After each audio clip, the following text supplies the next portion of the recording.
Hello? Yes, we're back. Welcome back.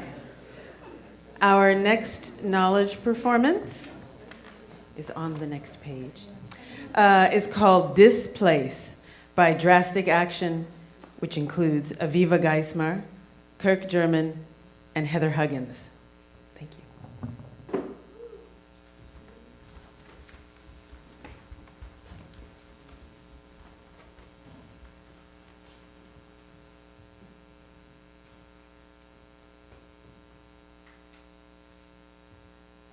Verbatim text you're about to hear originates from several sources from 1910, 1965, 1970, and 2019.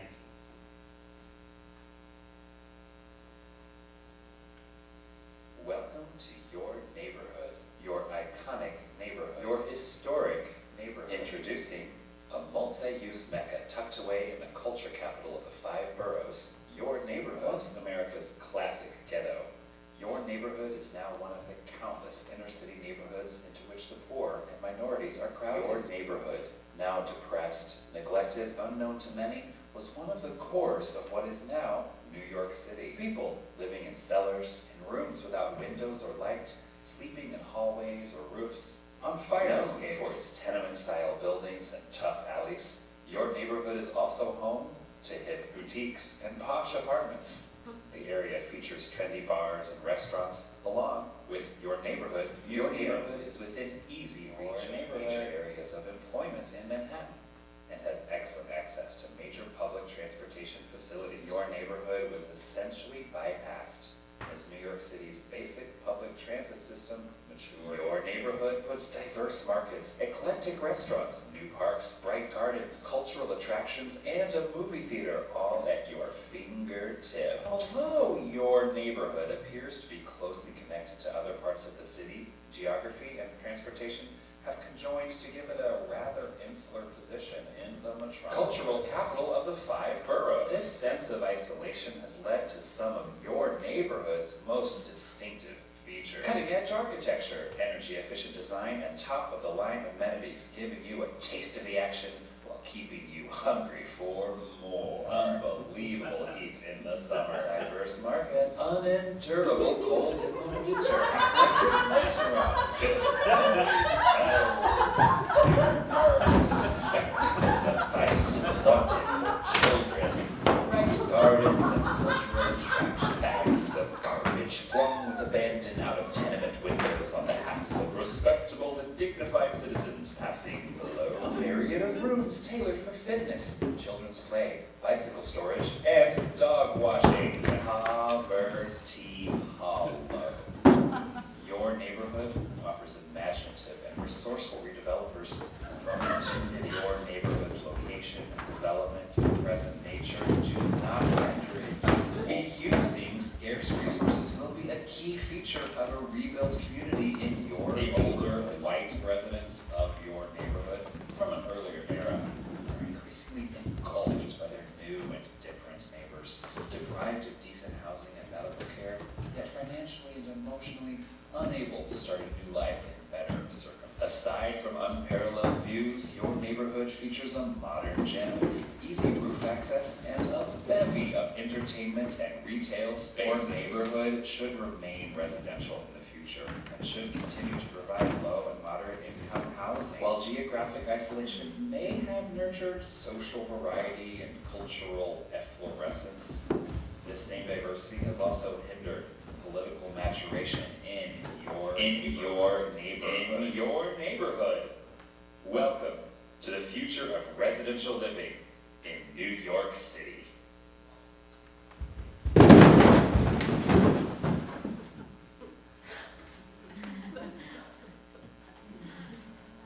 Lights!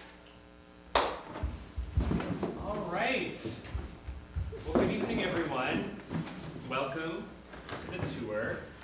I will be one of your guides today, and I really appreciate you choosing to come on our tour today of this classic, historic, iconic neighborhood.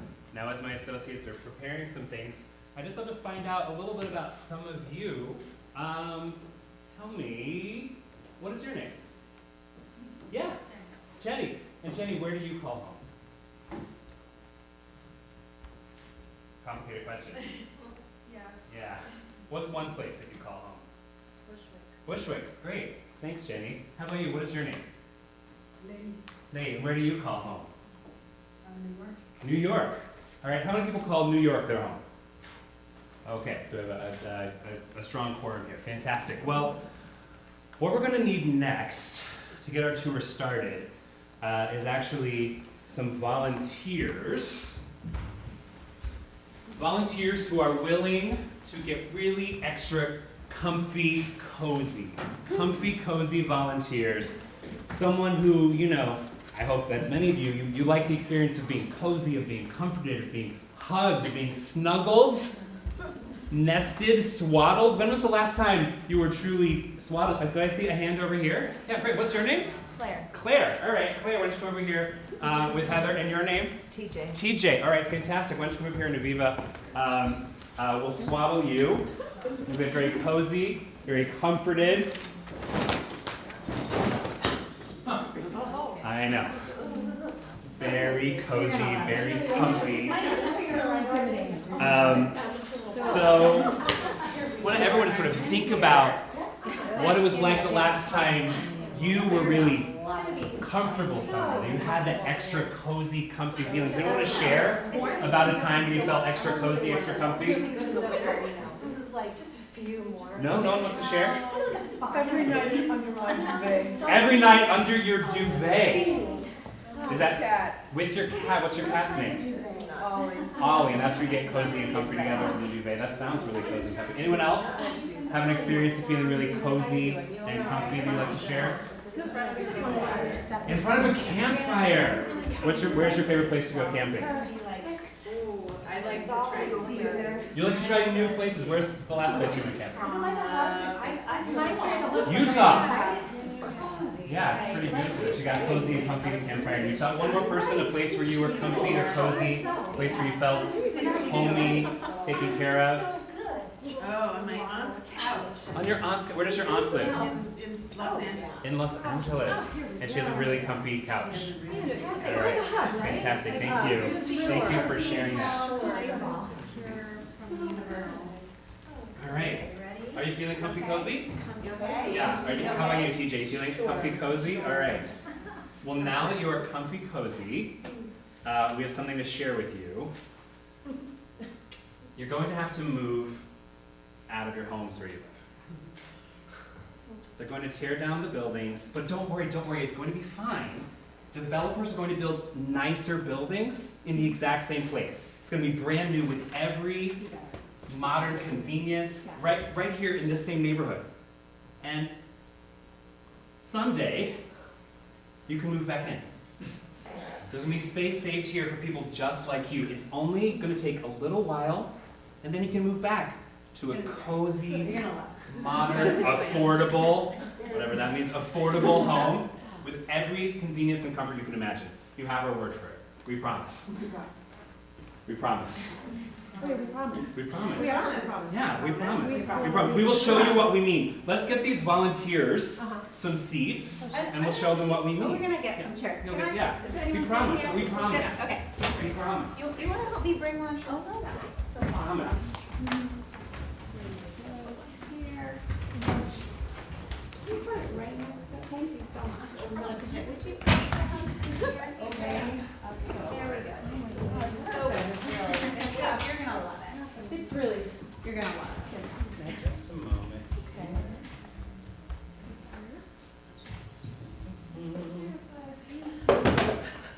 Comfy cozy, huh? Comfy cozy? Great. It's like a wave, like a cannon. Oh.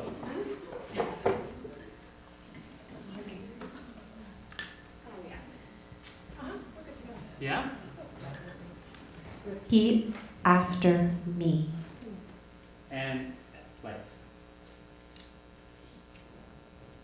I promise to not forget. I promise to not forget. I promise I won't cheat on you. I promise I won't cheat on you.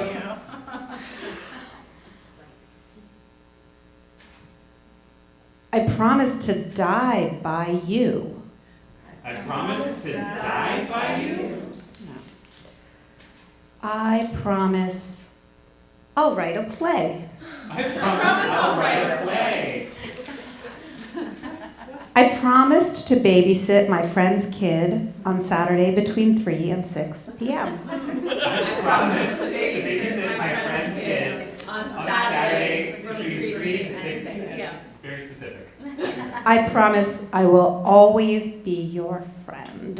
I promise I will always be your friend. I promise I'll never do anything wrong again.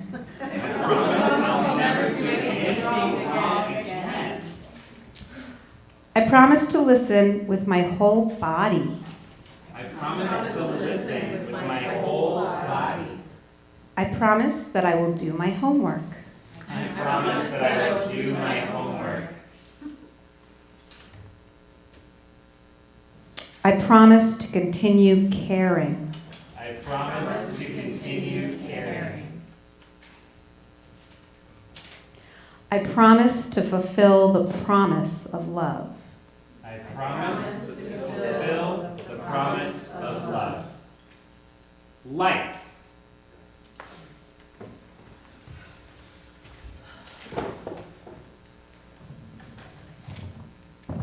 All right. Comfy cozy? Comfy cozy? Comfy cozy. All right! Step right up for what is maybe the most exciting part of our whole tour. We're going to play a game we call Slum Clearance. The Slum Clearance game, fantastic. Here we go. So we need a volunteer. You have to put something on your head. That's it. Just something on your head. One volunteer to do some demolition. Great, fantastic. Come on up. All right, you are one lucky developer because you are going to get to knock down what my assistants have unveiled here. Some of our neighborhood's classic, iconic, historic, and very quaint mini villages. What you need to do is put this over your head. You're just the top. What's your name? I'm Rob. Hi, Rob. Here, I'm gonna let you do that. Just over this way, the crown of your head there. I think it'll stretch. We'll find out. Maybe it wasn't made for that. All right, great. So here's the thing. In just a minute, I'm gonna say go. Yeah, you want to test it out for a second? Yeah, that's good. So yeah, everyone, how about a round of applause for Rob? So in just a second, when they have set up the villages, the mini villages for you to demolish, you're gonna get to demolish them. And here's the rules: you cannot use your hands. You cannot use your feet. I can use these? You can, yes, you can use the wrecking balls only to demolish these villages. And we're gonna cheer Rob on, all right? Where's it going? Is there a Just zone? it all. Just get it out of here? Yeah, we absolutely. just care that it's going down. Doesn't really matter. Just that it's going, yeah, just, you know, we gotta demolish these villages in the name of progress. Yes. All right. And so, yeah, pick whichever side you want to go. Yes. Wow. All right. What a technique. Wow. He's got a technique. All right. First things out. That's pretty good. All right. Very nice, very nice.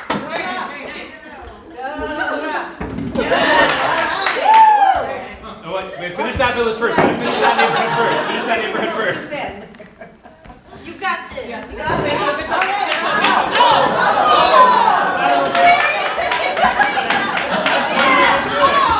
Okay. All right. Well, here, let me try to detangle you. And then we can go to the second village now. We'll go to the second mini village over here. We can start to knock that down. All right.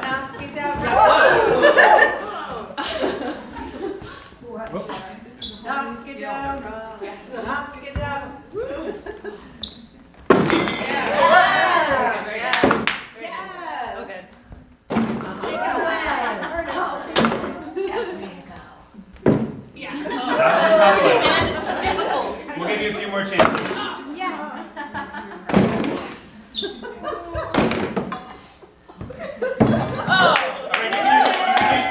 All right, nice job, Rob. Nice job.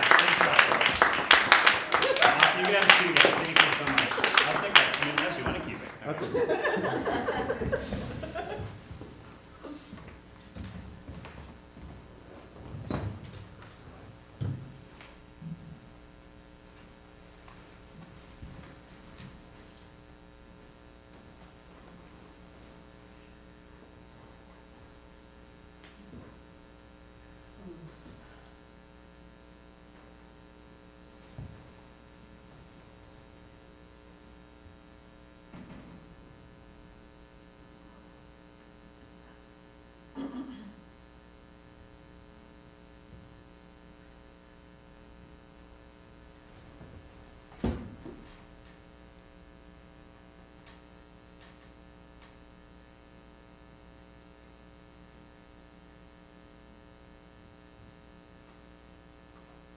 And lights. So, Yeah. Oh, yeah. It's really time. it's time. I feel like we're prepared. You know, Yeah. we're gonna ask you all to just get up Yeah. with your stuff. With your things. Bring all your stuff with you, Bring your please. stuff with you. Yeah. Just come. And just take your stuff with Down you. into the We're going to get you play new space. seats, It's gonna be but you need to great. leave the seats you're in right now. Everybody's Just gonna come be on. fine. Bring your Yeah, bags. over this way. See, we're gonna give you some seats. Just come this It's way. gonna be You bad. can leave a few things. You can leave some big stuff. The big stuff you can leave. But if your bag, your coat, you can bring with you. Sure, you can do that. Yeah. Great. Yeah, we're just gonna gather everybody together. You're gonna love it. So Yeah, just it's- bring everyone- that's so great. Great. So, yeah. Yep. Good. This is good. This is good. This is Yeah, good. let's come together. Everything This is is a group. yeah. Yeah. So, Oh, it's warmer that way, right? yeah. Winter. Oh, yeah, cozy. Yeah. It's comfy cozy. So we just need you now to do one really important thing for us, which is to wait. We're going to get you better seats. Definitely. We promise. Very soon. The plans are fantastic. We just have to work out a few details, right? Yeah. Absolutely. Yeah, a few details. So So just I think Just hang out a moment. We'll be right back. Yeah, we'll be back. Don't Well, go anywhere.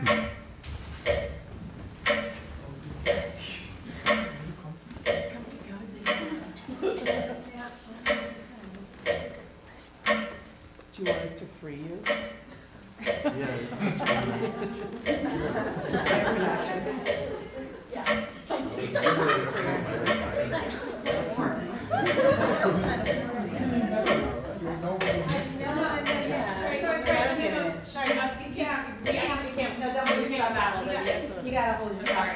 It's actually kind of strict policy. Don't. I know. We maybe didn't explain it every bit, but we just. So you can't sit down. I know you Yeah. before and everything. It's not gonna be much longer. Yeah, It's we not gonna promise. be much longer. Just patient, and Yeah, we it's so just- hard to be patient, but It's really just, common. we're gonna ask you just to wait. It's gonna be amazing. Wait till you see it. You can't even imagine how great it's gonna So great. be. Yeah. So comfortable, so affordable. You're gonna love it. Right here. You don't have to go anywhere else. From here, but you, please just wait. Comes to you. Yeah, it's gonna come. All right, we'll be back. We'll be back.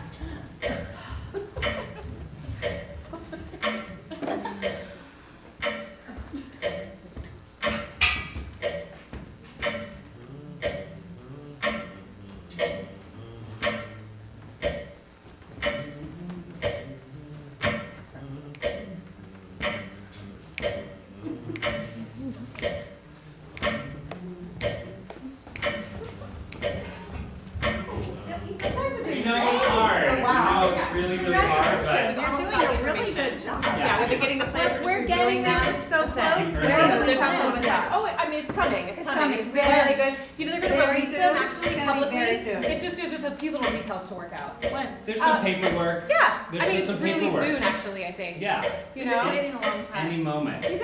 Really? Yeah. You know, why don't we go? It's We so should just go talk to some subjective, people, you know, see the sense how of- soon it's gonna be. We'll find out. Get someone else for you. Very soon. Really, just you're doing Be amazing. right back. It's gonna Yeah. be so great. Bye.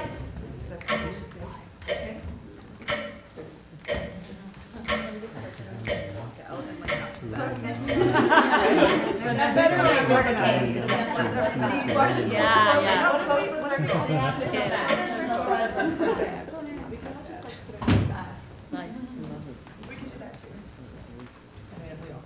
We also know what are they gonna do?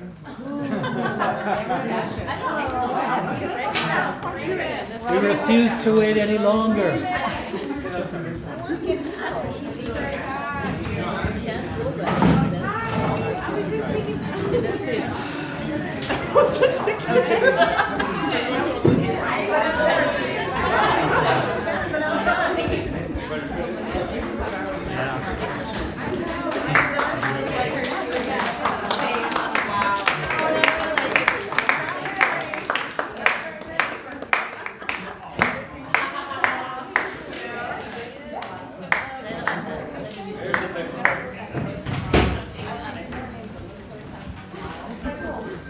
How did it feel being in the Not as bad as I anticipated when I first saw it. I was thinking, I was imagining there would be much more like this. Like this, but it was more like this, you know? So, the thing is, they were supposed to right, they didn't do the full, do this whole right, thing. which I appreciate, but, Well, it's complicated to do that. yeah. I have a series called Straight Talk and Straight Chat. Is it a podcast or like a video series or? Oh, I call them unseen films. Oh, okay. I shoot them, but they're in the box. Very interesting. But it's a conversation. I mean, using it's part of a series of mythological, Okay. immaculate misconceptions. That's awesome. And we have 100 over 100 episodes, but one of the main ones is called Straight Talk and Straight Text. And so that person was wearing a straight jacket Right, while you were right. interviewing? Yeah, Oh, me I'm sorry. too. Oh, you both were? Right. Oh, okay, okay. And the idea is we're in the ivory tower, which is in a hotel. Yeah. We have different rooms. So that's the suicide and existential angst ward. Then we have the God ward and Jesus ward and the Santa Claus ward. And people that think that they're Yeah, like those are real, right?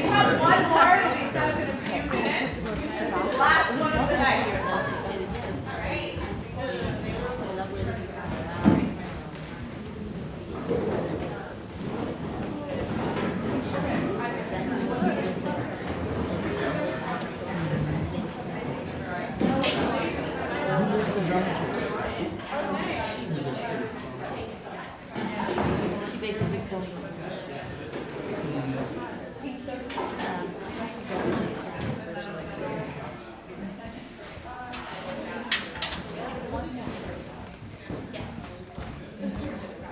Are you playing something?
Now for a public service announcement about mental health.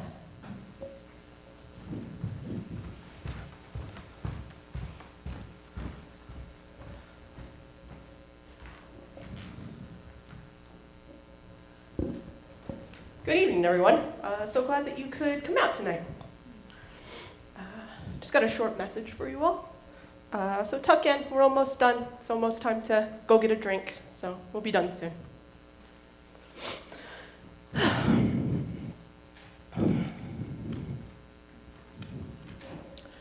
You look for that meat grinder sensation, one psychiatrist notes. If you're talking to a patient and it feels like your insides are slowly getting turned into hamburger meat, she's probably borderline. The predominant affects of borderline personality disorder are that of instability and disorientation. Reactive moods, overwhelming anxiety, and paranoia appear like cognitive flash floods without warning across the borderline subject's sense of self, their identity, their personal relationships, and their physical health. My subject has been pathologized in this way. Psychiatric discourse has labeled me problematic. The free affective intensities of anxiety, paranoia, have spun my stomach, my spleen, my heart, and my hippocampus into undifferentiated slime. Might I then ooze into the earth? Might I release the furrow of my brow or the tension from my jaw? Might I unsettle the calcified effectual control apparatus left so long unresponsive from disjunctive, paranoid attachments and enter the flow of immanence in search of new worlds?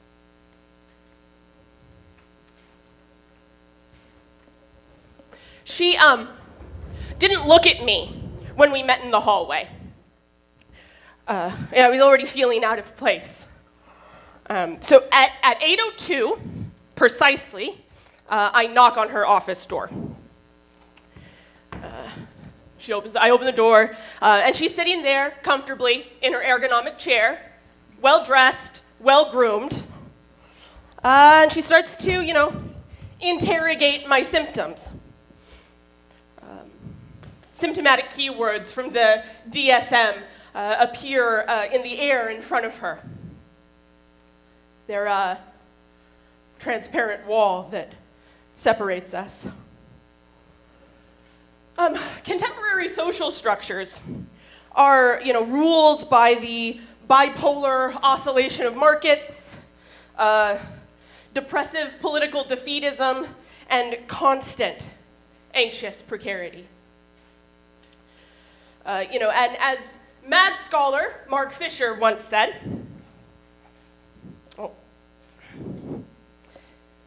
quote, "The mental health plague in capitalist societies would suggest that instead of being the only social system that works, capitalism is inherently dysfunctional. And the cost of appearing to work is very high." In fact, according to a CDC report from earlier this year, suicides have increased by 33% in the United States since 1999. There's a gleam in her eye, when she asks for payment. And, with no sense of awareness, she, says to the precariously employed, critically anxious, borderline, bipolar Medicare patient, "It's $500 for the initial consultation. $400 for every appointment after. When can you make your next appointment?" she asks. I do not make a second appointment. Despite evidence that mental illness are, the product of deep entanglements between social, cultural, and political, environmental, biological factors, contemporary psychiatry still treats brain chemistry an individual's brain chemistry, in fact, as the main contributing factor to the development of mental illness. Well, what this does is simply perpetuate a culture of alienation. And of course, it creates a lucrative market for the pharmaceutical industry, who spends literally billions of dollars every year just trying to convince us that the cure is just a pill away. But once we abandon this ideology of pathology and individualization, we can break apart the flows which reterritorialize madness into mental illness. We can, quote, shit on the whole mortifying imaginary and symbolic theater of capital. My breathing is rapid, shallow. White knuckles clenched in my lap, heartbeat of 120 beats per minute for the last 36 hours, a desperate need to end it. 2 burly cops pushed their way into the therapist's office and dragged me away into a waiting ambulance. We circled the block exactly 1 time, and then they pull me out of the ambulance and into a waiting elevator. We seem to be individuals, beings with stable and discrete identities. Capitalism, of course, codifies this perspective by positioning the individual as sort of the main figure in all social and economic formations. But the borderline subject knows that identity is not temporally or materially stable. We are made to transform. And it is through an engagement with our environments that we transform. As Karen Barad once wrote, quote, individuals do not pre-exist as such, but rather materialize in intra-action. At this point, I'm dissociating. I see a locked door. A key card beeps. They take my phone, my keys, my hairpins. The key card beeps. He's hearing voices. She's been here all day. The key card beeps. I can't breathe. That man has fallen asleep. He kisses his wife goodbye. The key card beeps. I can't stop crying. 3 hours pass. The key card beeps. As the oft-quoted saying goes, it is easier to imagine the end of the world than the end of capitalism. We need to get creative. Now, borderline artistic experimentation might be just the route. It pushes the limits of what we think is possible. It is, quote, the moment of disorientation where we become strange. And it allows us to break apart the impulsive flows of desires and open up the social body to new experiences. Impulsivity, repurposed as praxis, means that we must be ready at any moment to seize upon any opportunity for action. But this, of course, requires the preparatory work of coalition building. Collective subjects must be open to transformations and flexibility because relationships so easily dissolve. Political coalitions need to be built on factors of proximity and velocity. The nurse has finally entered, but she doesn't make eye contact. The key card beeps. She wants a sandwich. He slides out of his chair. The key card beeps. I can't stop shaking. 6 hours pass. The key card, of course, beeps. The cops drag in a woman. She throws herself against the reinforced glass, screaming to see a doctor. She does not, but the key card beeps. 10 hours pass. The doctor will see you now. Borderline personality disorder, she says. Her blue telephone rings.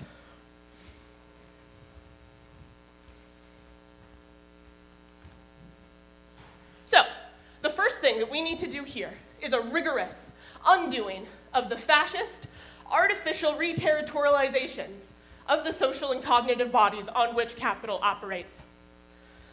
This desire for undoing is, in fact, a constant affect of the borderline subject.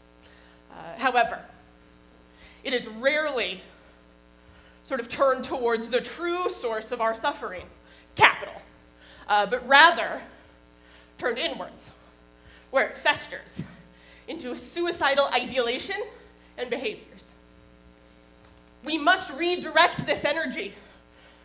This begins with the assassination of that persistent fascist in your head, that voice of power that Artaud once called the voice of God. This is a project which requires a gentle and intentional dismantling. Quote, dismantling the organism has never meant killing yourself, but rather to opening up the body to connections that presuppose an entire assemblage. I'm, of course, started on a regimen immediately. Benadryl, Abilify, Lexapro, Lithium, Seroquel, Lamisil, Zoloft, Latuda, Ambien, Wellbutrin, Prozac, Benadryl, Abilify, Lexapro, Lithium, Seroquel, Lamisil, Zoloft, Latuda, Ambien, Wellbutrin, Prozac, Benadryl, Abilify, Lexapro, Lithium, Seroquel, Lamisil, Zoloft, Latuda, Ambien, Wellbutrin, and Prozac.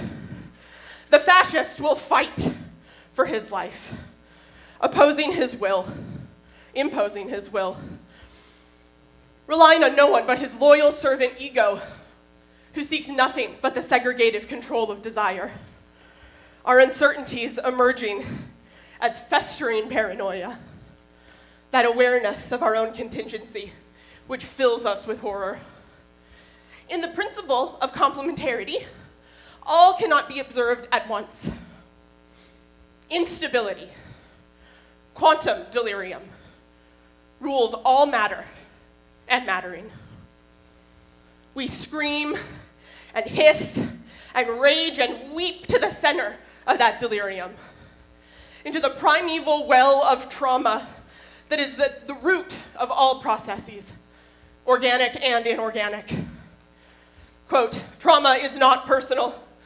It is the time of the earth, recorded, accreted, knotted up inside us. Liability of mood is a response to this trauma.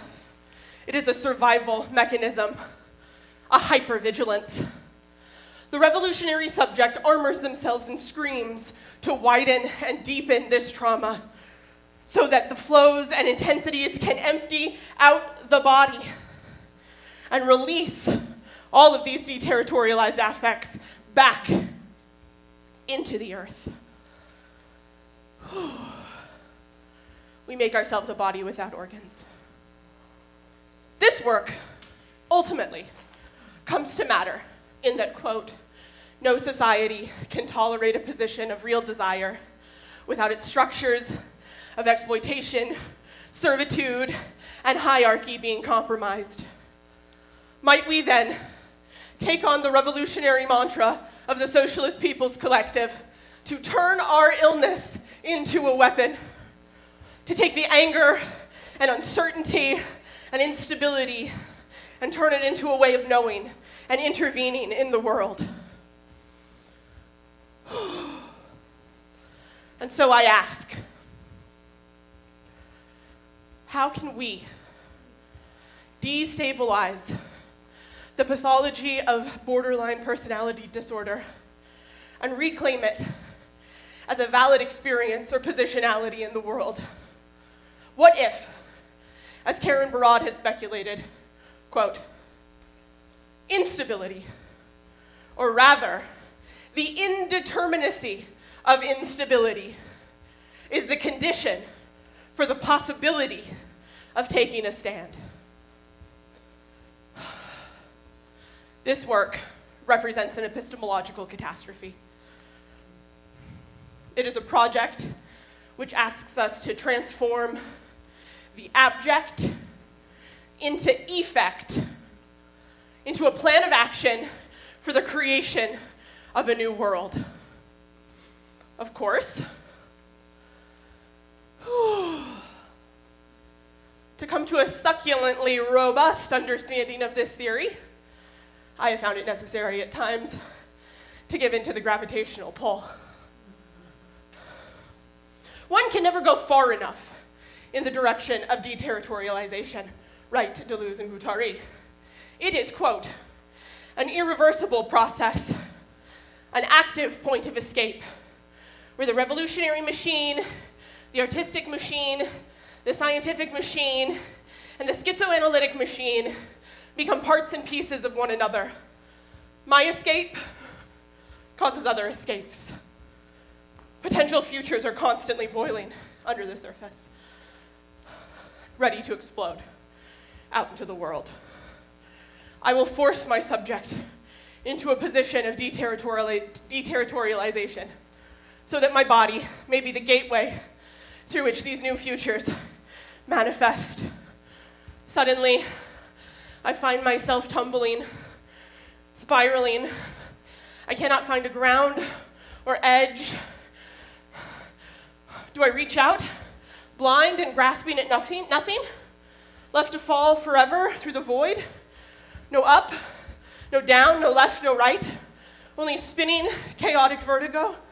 Spinning and spinning until I am so wound up and nauseous that I tumble every time I move. Until my stress shatters my physicality. Until I am horizontal.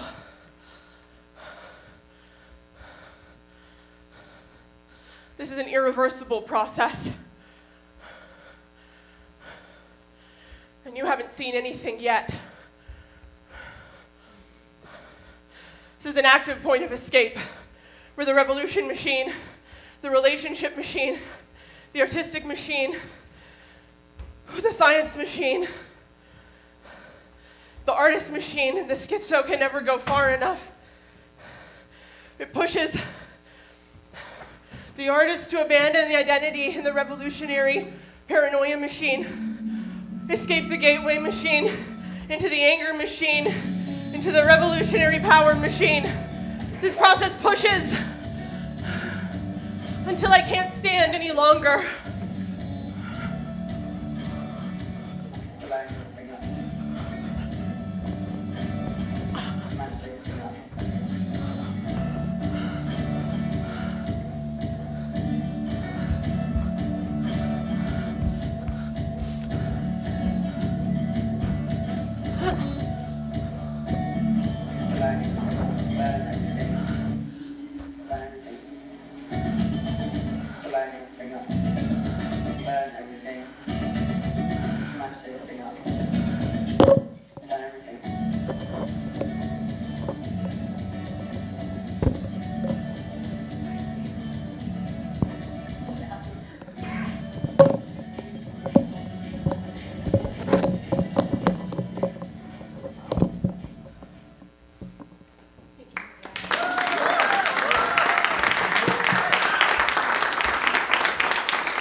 Thank you, everyone.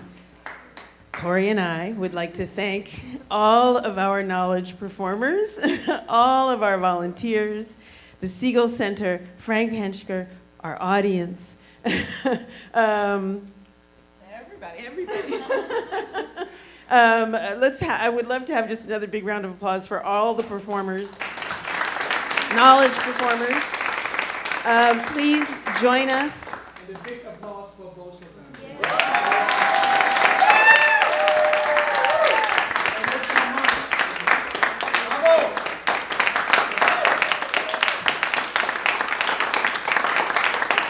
And I don't want to forget Mike up in the booth. Michael Cicero, thank you. And Caroline is here helping tonight. Thank you. Please, everyone, join us upstairs for our reception. Some of the artists will be there with us, and scholars will be there with us, and you can talk to them upstairs. No, just that if you don't know where the theater department is, the reception's upstairs in the theater department, which is room 3111, and you can you need to take the elevators and head up to the third floor and